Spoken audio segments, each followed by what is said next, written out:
December 30th. A word in season to the weary by Brother Bakht Singh.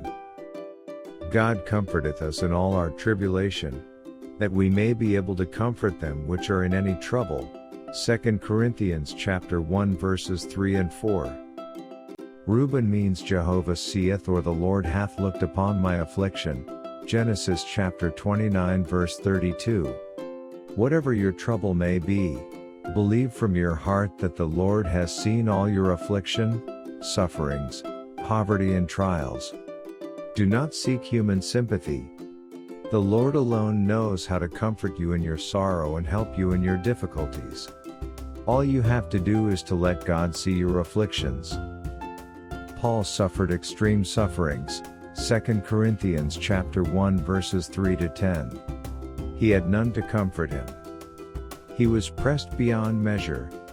In fact, he had no hope of remaining alive. Then God came to his rescue and delivered him. For this reason Paul said that he himself was now able to comfort others.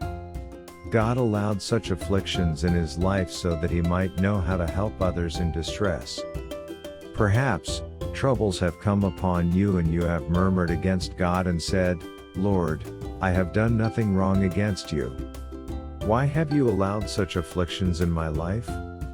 The Lord has not sent these afflictions to you as a punishment for your sins, but only to train you that you may be a source of comfort to many others who are in similar need. Through all our sufferings, sorrows and difficulties, God is preparing us for a heavenly vocation. We know that through all these we are strengthened spiritually.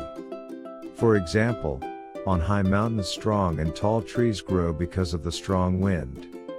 In the same way, every storm of life, whether persecution, or poverty, or trial, or sickness, or loneliness, or family strife, is not intended to punish us but is allowed to make us strong spiritually. I thank God with all my heart for my sufferings after my salvation. From the year 1927 to 1935, God permitted every kind of suffering in my life. I thank God for them. He gave me grace.